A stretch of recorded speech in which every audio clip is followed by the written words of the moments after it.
উঠিয়ে বসিয়ে দাও না। একভাবে শুয়ে থাকতে থাকতে আমি ক্লান্ত হয়ে গেছি। ও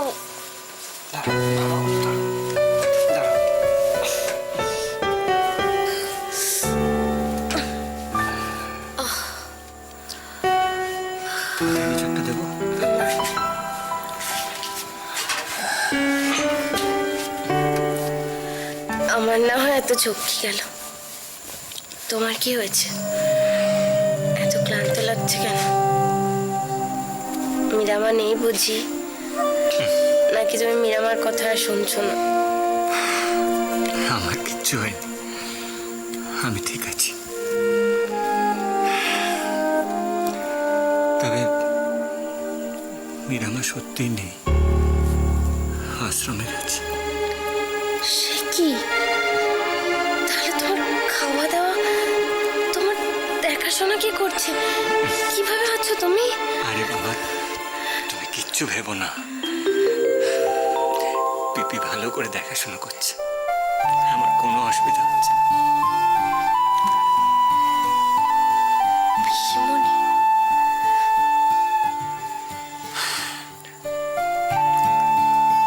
সময় মানুষকে অনেকটা পাল্টে দেয়।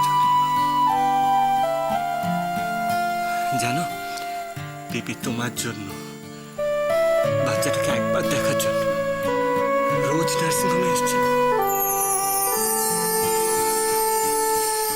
যে মানুষটা এই খবরটা পেলে সব থেকে বেশি খুশি হতো,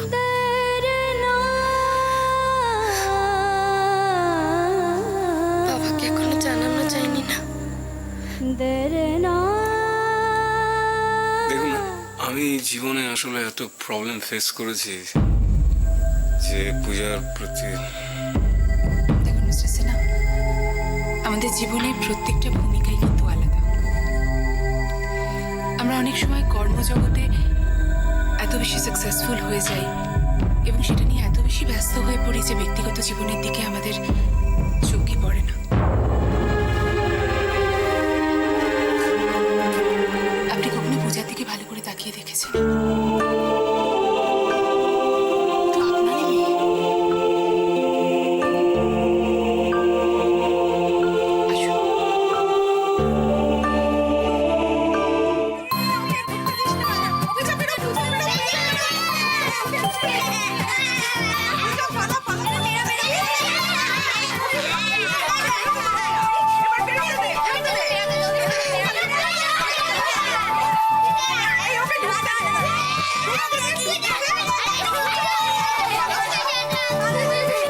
বাচ্চাকে নিজের মতো স্বতঃস্ফূর্তভাবে বড় হতে দিন মিস্টার সিনহা। একটা কথা আপনি নিশ্চয়ই জানেন, বন্যরা বনে সুন্দর, শিশুরা মাতৃ ক্রোড়ে। সবার তো মা থাকে না, আমার নিজেরই তো বাবা নেই, কিন্তু মা, কাকা, কাকিমা কারোর ভালোবাসা তো কোনোদিন কম বলে মনে হয়নি। থ্যাঙ্কস। চা, কফি? আজ একটু তাড়া আছে।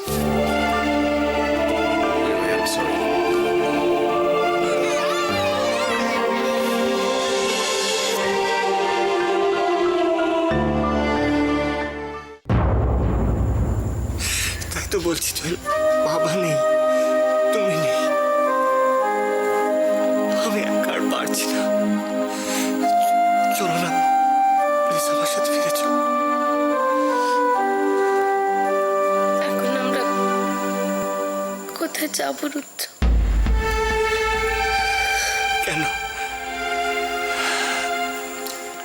এদিকে তাকাও, আমাদের বাড়িতে যাও।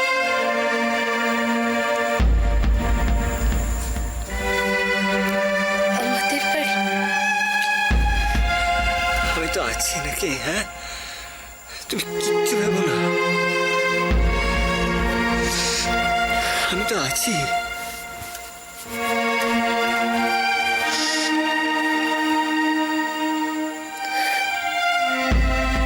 বাচ্চাটার নাম ঠিক করবে না?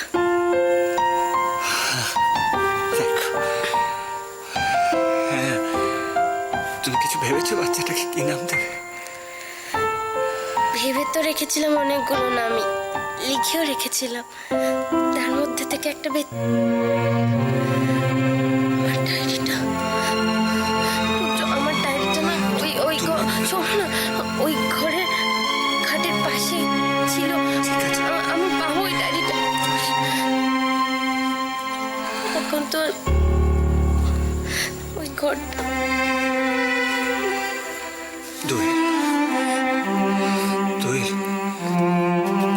এই তো এবার মাকে চাইছে।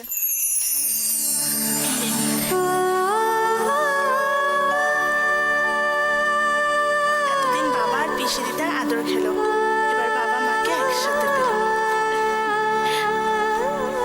আমি একটু আসছি।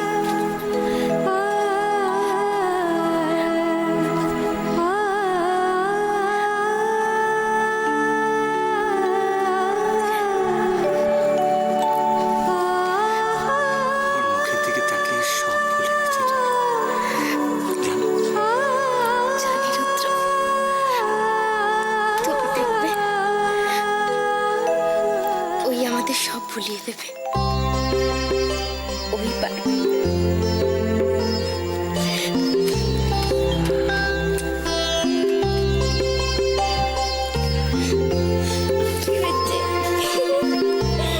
এসব দেখানো টুইমা, বুঝলে?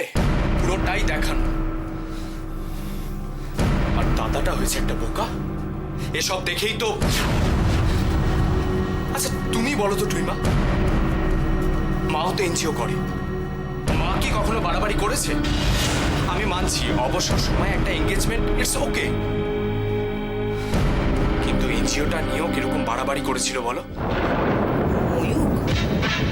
এসব হচ্ছে ওর দুর্বলতা ঢাকার একটা চকচকে মোড়ক। বাপের বাড়িতে না আছে ক্লাস, না আছে অর্থ, ওর অহংকার দিয়ে এই ফাঁকটুকু ও ঢাকার চেষ্টা করত। আর এই বাড়িতে আসার পরও বুঝেছিল সৈকতের সঙ্গে সঙ্গে দিবাকর এবং সুতপা দুজনেই খুব ভালো মানুষ। তাই ওদের ব্যবহার করে নিজের বাপের বাড়িটা ভালো করে গুছিয়ে নিচ্ছিল।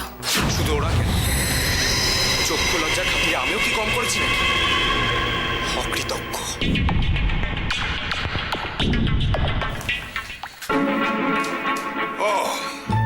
এখানে জমি আড্ডা হচ্ছে আর আমি বাদ। তুমি বাদ হবে কেন? আমি তো সব সময় তোমাকে আমার দলেই চাই। দল? ও আমার বলছি সেই ক্যারাম কম্পিটিশনের দল।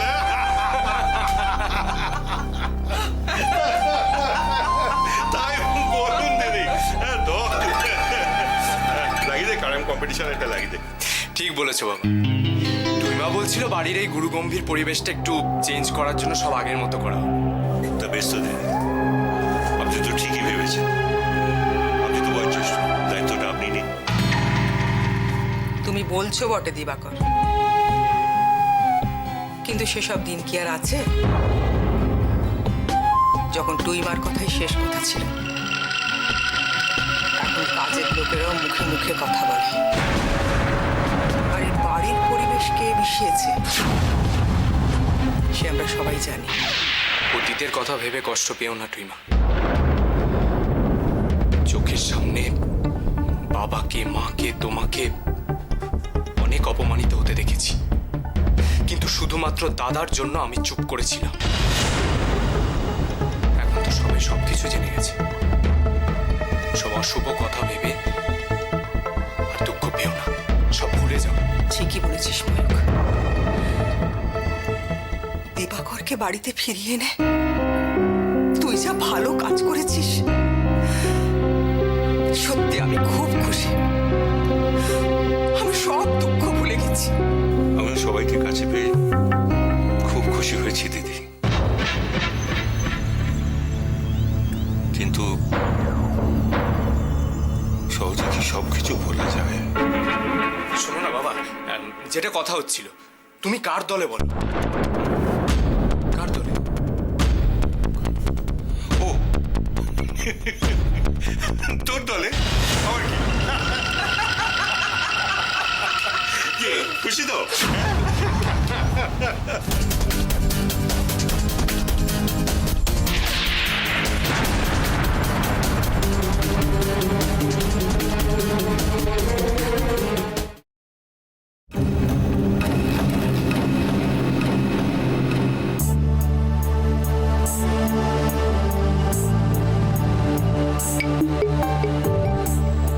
রুদ্র, প্রতি মুহূর্তে তোমায় যে বুঝতে হবে তুমি কোথায় আর আমি কোথায়।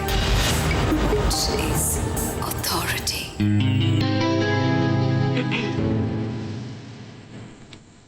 Yes, Mr. Prashant, Agni একটু আমার সাথে দেখা। এই যে।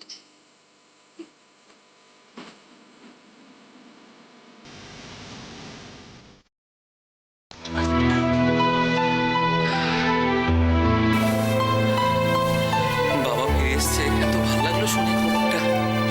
দেখেছিস ওটা দেখ একবার, কত খুশি দেখ। খুব দুষ্টুমি হচ্ছে না, খুব দুষ্টুমি হচ্ছে। তবে একটা কথা মানতেই হবে, তোর বাবাকে ফিরিয়ে এনেছে ময়ূক। আরে সবকিছু ভাইয়ের জন্য সম্ভব হয়েছে। বাবা তো বলছিল যে ও কেসটাও মেটাবার চেষ্টা করছে। এত বলার কি আছে দিদি ভাই, ছেলে হিসাবে এটা তো আমার ডিউটি। তোরা 3 ভাই বোনই আমাদের অহংকার। এখন থেকে ঠিক এইভাবে আমি তোর মুখটা বন্ধ করে দেব।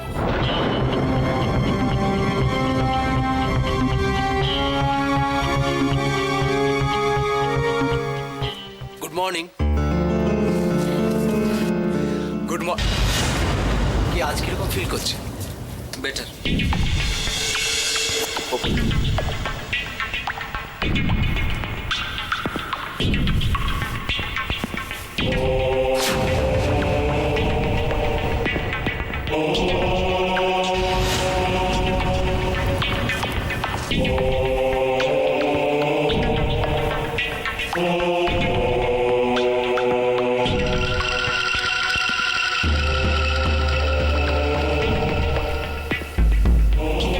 বাহ, বেশ তাড়াতাড়ি রিকভার করছেন।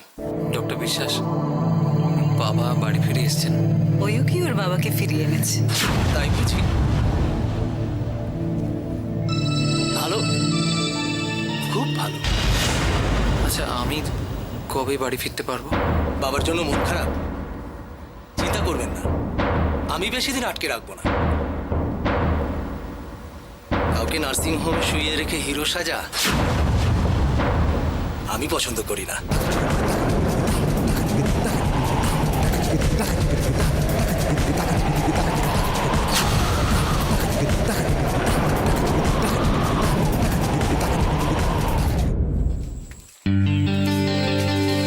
এসব কি হচ্ছে বলুন তো মিস্টার প্রশান্ত? কেন, কি হয়েছে ম্যাডাম? আমার কি কোনো ভুল হয়েছে? না না, আপনার কোনো ভুল হয়নি। আমি বলছিলাম যে এই অফিসে কিছু রুলস, কিছু রেগুলেশনস আছে, আর আমার মনে হয় যে এই রুলস এন্ড রেগুলেশনসগুলো প্রত্যেকটা স্টাফের জন্য অ্যাপ্লিকেবল, তাই তো? ভুল বললে বলুন। নিশ্চয়ই ম্যাডাম। লেট মানে স্যালারি ডিডাকশন, আর এটা দয়া করে প্রত্যেককে মনে করিয়ে দেবেন। অলরেডি কিন্তু অনেকগুলো লেট মার্ক পড়ে গেছে ম্যাডাম। আপনি আপনার কাজটা করুন। কে কি করলো, কে কি করলো না, সেটা নিয়ে আপনার এত মাথা ব্যথা দরকার নেই। আর একটা কথা মনে রাখবেন, এই অফিসে আমি কোনো কেয়ারলেস, ইররেসপন্সিবল স্টাফকে মাইনে দিয়ে রাখবো না। Sorry madam. কাজে যান, কাজে যান। আর আশা করি এই কথাটা তোমাকে মনে করিয়ে দিতে হবে না, রুদ্র। চন্দা, তুমি কিন্তু এটা কিন্তু অফিস, আমার অফিস, আর আমি তোমার বস। বস? My foot. ওর মুখের দিকে তাকিয়ে সব ভুলে গেছি।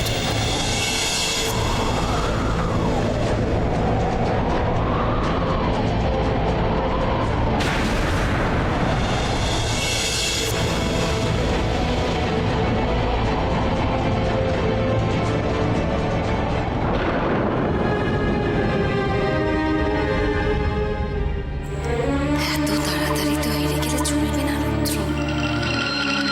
খেলা তো এখনো বাকি, অনেক বাকি।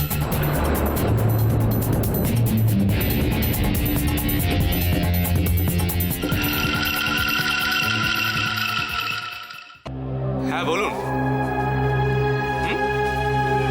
না না, ওসব নিয়ে কিছু ভাববেন না। হ্যাঁ, নার্সিংহোমে সবকিছু এখন আমিই দেখছি। হ্যাঁ, ওই রাখছি। কনগ্রাচুলেশনস। কেন? আমার সিনিয়রকে বাড়িতে ফেরানোর জন্য। আমি আমার বাবাকে বাড়ি ফিরিয়ে এনেছি। তাহলে যে ওনাকে নার্সিংহোমে অকারণে শুইয়ে রেখেছিল সে কি?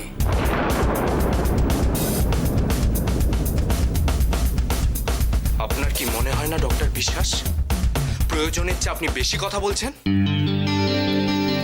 প্রয়োজন কথাটা আপেক্ষিক ডক্টর ময়ূখ দেবরায়। যেটা আপনার কাছে প্রয়োজন সেটা অন্যের কাছে নাও হতে পারে। আপনার কি মনে হয় না অ্যাজ এ ডক্টর আপনি যেটা করেছেন সেটা criminal offence? What do you mean doctor Biswas? আমি যা বলেছি সেটা না বোঝার মতো মানুষ আমি। তোরা এখানে কি কথা বলছিলি ডক্টর বিশ্বাস? কি সৈকতের ব্যাপারে? না না, আমরা প্রফেশনাল ব্যাপারে কথা বলছি। ও আচ্ছা, আমি তো শুনেছিলাম আপনি আমার হাজবেন্ডকেও। মা মা তুমি বরং দাদার কাছে যাও না, আমি ওনাকে একটু এগিয়ে দিয়ে আসছি।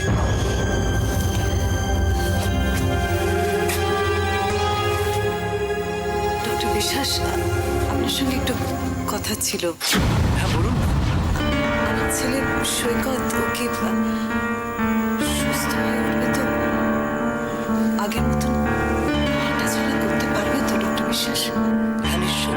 তাহলে ওকে বাড়ি ফেরার পারমিশন কবে দেবেন ডক্টর বিশ্বাস? সুস্থ হয়ে উঠলেই তো সঙ্গে সঙ্গে বাড়ি ফিরিয়ে দেওয়া যায় না। একটু ভেবে নি, দেখি কি করা যায়।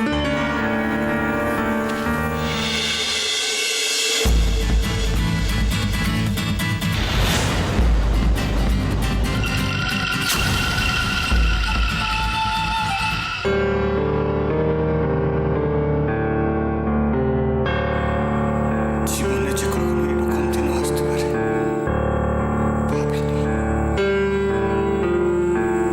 দোয়েল,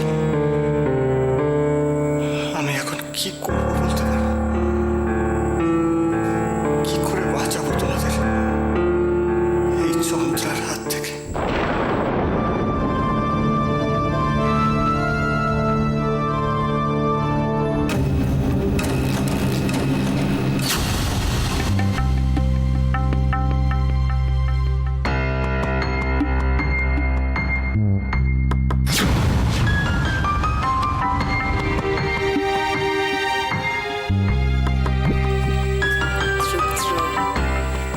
রুদ্র, তোমায় এইভাবে কষ্ট পেতে দেখি না।